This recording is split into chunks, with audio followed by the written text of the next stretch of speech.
Monster RX93.1. Good evening, Monsters. You guys are locked into Soundtrip with me, Kayla. And tonight is an extra special show, extra special evening, because we have singer, songwriter, and producer who just released his long-awaited album, Walk You Home. Everyone, let's welcome to Soundtrip, Alex Siegel. Woo! Yay! Yeah!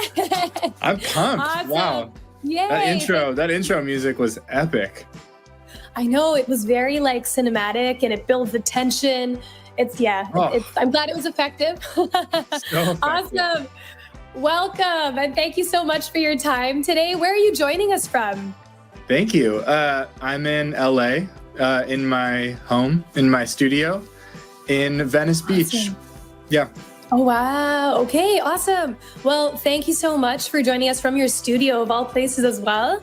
We're really excited to have you here on Soundtrip. I mean, we feature our favorite alternative and indie artists. So that, of course, includes you and, of course, featuring your music. So now, I mean, talking about Walk You Home, congratulations, first of all, on the recent release of it. How has it been? Yeah, how has it been, since its release? How does it feel that it's finally out there? And the world, is just taking it in.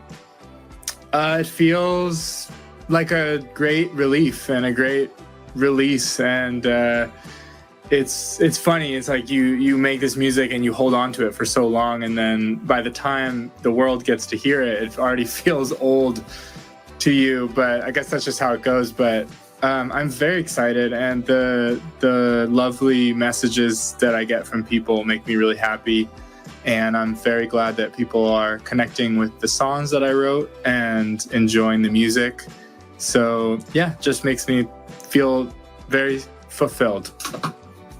Yeah, for sure. And I mean, with you mentioning there's, that whole time that you're working on, the production and everything. Now that was from May to September of last year. Is that correct? Yeah, that's right. Yeah.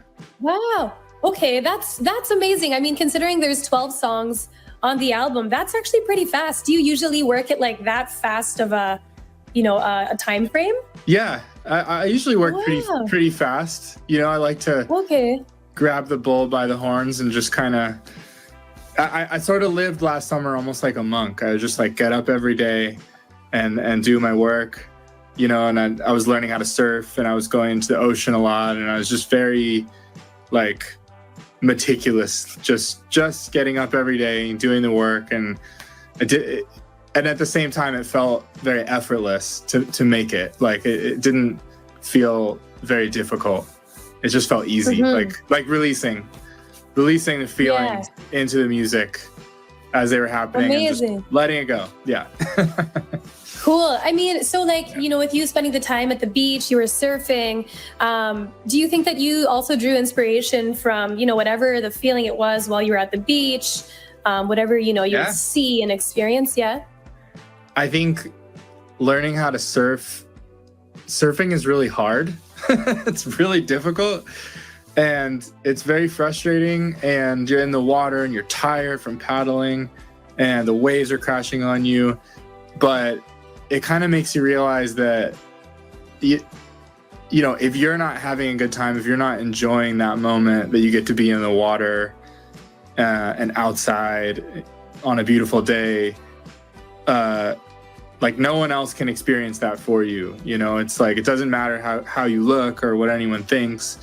You just, it's your moment and you get to experience it fully. And so something about that, I think, is very cool. I think I carried that feeling into the music. Like I didn't really think about anyone who was going to listen to it or how it was even going to sound in a weird way. I just sort of focused on the process of making it. And it created something that I'm really proud of and also just enjoy doing. So it's fun. Getting to release it is kind of like the cherry on the top. Mm-hmm. And I mean, you mentioned the process. Could you actually like take us along? What was your process like? Would you surf and then would you come home and sit down, and then how would you begin? Is it lyrics? Is it the music first? Yeah, I think I wrote a lot of the songs first, and yeah, I would just usually I would often surf in the morning, and then I'd come home and I'd be right here in this studio that you can see, or I don't know if you can see, maybe you're just hearing this, but and I would just maybe pick up my guitar or play the piano and kind of lay down the basic thing, and then just kind of go from there and build it all up, and just very like patiently, I don't know, just putting things together. And I mean, what can I say? Some of the songs I had already written, and a lot of them I wrote last summer, just based on things I was feeling and things I was going through in my life and relationship. And it felt very healing. It was like a very healing process to make it. So that felt really good. Amazing. And I mean, it translates through your music as well. When you listen to it, it's good vibes. I feel like it's also like perfect music when you're on a long road trip. Like it's just, That's it's cool. just like, it's like, the perfect like thing to keep you company in those moments. But I'm also just going to go back to something you mentioned in regards to your album. You said you imposed creative limitations to spark creativity using just a few instruments, tape, and playing everything yourself, and no caffeine. Oh yeah, I forgot about that. I'm back on the coffee now. Oh, okay. Was there a reason why you decided to stay away from caffeine? Yeah, I think I did it almost as an experiment, although sometimes I just get the feeling that I need to stop drinking coffee. But not that I drink that much coffee, but the coffee gives you this energy and this kind of, it gives you like almost feeling of inspiration. So I was curious, like if I took away the, chemical that was making me feel that, like, and just letting the music kind of do that for me. I think it was pretty cool. Like, I think it allowed me to approach it with, like from a place of like more stillness. I don't know, maybe the music is like even more chill as a result, but yeah. And I mean, you mentioned stillness. So aside like avoiding coffee, is there anything else that you do to like achieve stillness? Like, do you meditate? Do you journal? I do journal. And I actually don't meditate that much, but I did just sign up for a silent meditation retreat next month. Wow. So that should be fun for a week. No talking, no reading, no writing, just meditating. I should probably start meditating to warm up. That's true. Wow, that's going to be so interesting. And I'm also curious just to see what effect that will also have on your music that's upcoming as well. Yeah. Yeah. Cool. Awesome. Yeah. Well, I mean, aside, your current music that you are working on, a lot of people might not know that you're actually an accomplished jazz guitarist, and you've also toured with the Malian guitar legend. How do you say his name? I'm not even going to try. I'll get you to say. You're talking about Vieux Farcature. Yes. Yes. So, I mean, so you did, how's that? I play. I also play keyboards, and we've done some awesome shows together. Are you still there? You froze, but I'm still here.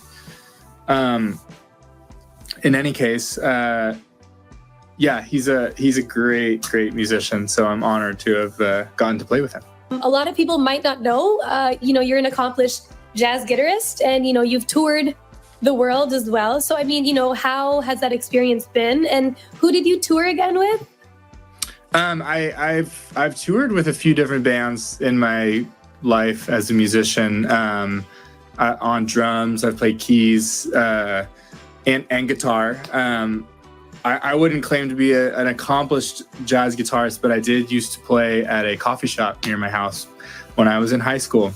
And I would just sit there with my guitar and like improvise on Friday evening. So that was pretty fun. But yeah, I used to be in a band. I was a keyboard player, and we did a tour with Vieux Farcature, who's a great guitar player. And on the last night of the tour, we all had a big jam on the stage, and we were playing this reggae song. And he heard me doing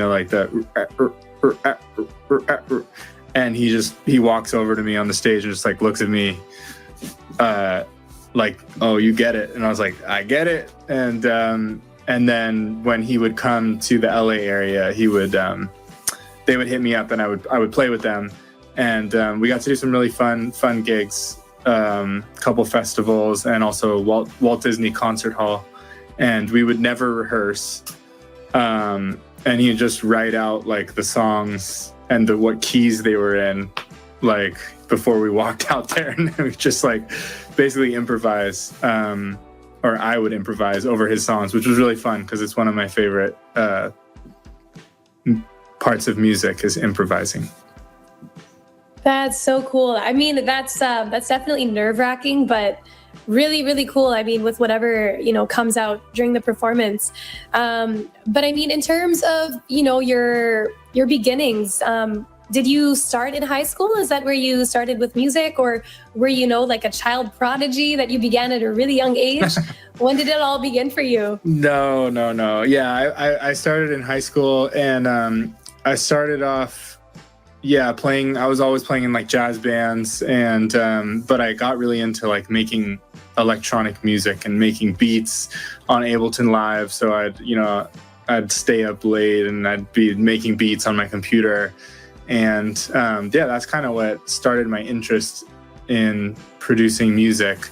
I think I actually wanted to be like an architect when I was a kid, and because I like putting things together, and I get to do that with music every day. So that's cool. That's cool. Yeah. And I mean, if did your parents know about you wanting to be an architect? And, if you did suddenly take a different route and pursued music, how did they feel about that? Probably should have become an architect. No, I'm just kidding. No, honestly, they've always been incredibly supportive. And I think as I get a little bit older, I just start to see like music is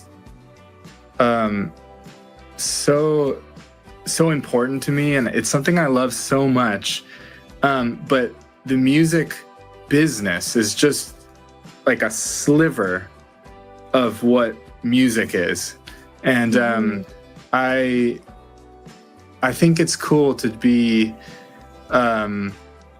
just I feel like I'm in it for life. Like I don't care about getting anything out of it, if that makes sense. Like I want to create as much as I can and help others do that while I'm here. So that's pretty much what I want to do. Yeah. I mean, with like TikTok, social media and everything, being so big with music, how do you avoid like getting distracted by that noise or that pressure and just really focusing on being in it because you sincerely love it?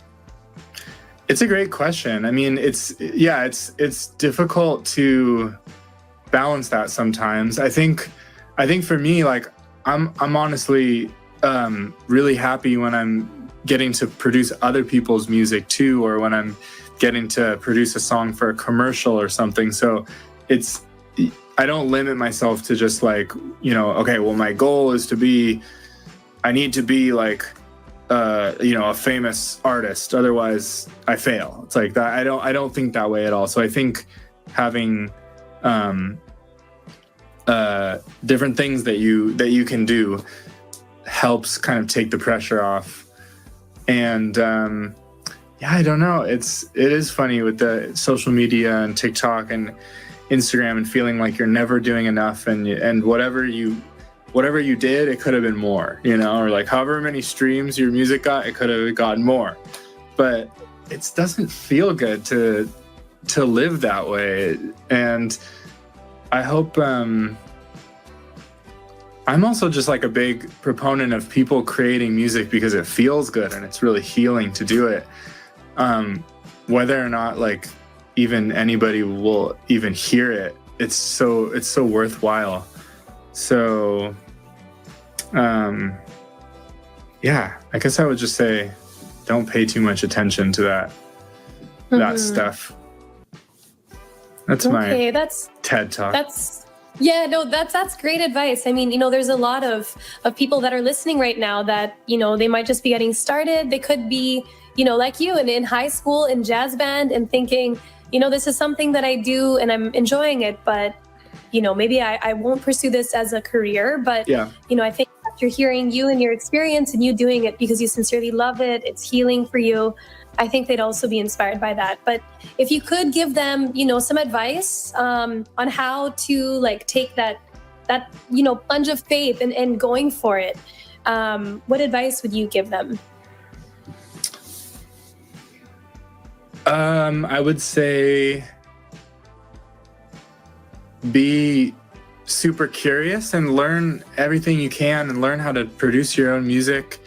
Learn, pick a software, whether it's, I started with Ableton Live, but there are so many to choose from, and just learn how it works and have fun and get lost, creating stuff. And I think if you can do a lot of different things, it definitely gives you an edge, versus if there's just one specific thing you're trying to do. I think if your goal is to have a life in music and the details of that can be flexible, then you can absolutely do it. If you're like, I want to be, Taylor Swift, it's like, well, you're not going to be Taylor. You can't be Taylor Swift. You're going to be you. But that's the good news, is you get to be you, and only you gets to be you. So it's your journey to make of what you will. Okay, thank you so much for that, Alex. I know that, that will definitely inspire a lot of aspiring artists as well. So thank you for that. Just a couple more questions before we wrap up for today. What's coming up next for you? Do you have like a tour that you're going to be going on, doing some shows, coming to the Philippines even? I would love to come to the Philippines. Just sign me up, Yeah. I'm there. I'm so there. Awesome. I would love that. I'm doing a couple shows this week. I was considering doing a bit like a bigger tour, but then I did a 180. I ended up firing my booking agent, which was great because I just think my goals are changing a little bit. But I love playing. I love sharing music live like so much. So I definitely want to do that more. So. Okay, cool. Yeah. Well, we look forward to when you can come to the Philippines. But until then, do you have a message for all of your Filipino fans? Hope you're staying dry, and see you soon. Thank you for listening. All right. Thank you so much, everyone. Let's give it up for Alex Siegel. Thank you very much for your time today and guesting here on Soundtrip. We are very grateful to have had you. So thank you. Thank you very much. Thank you, Kayla. Thank you. All right, everyone. So this has been Kayla here on Soundtrip. Once again, that was Alex Siegel. Thank you very much for guesting here on Soundtrip. Until next time, bye, monsters.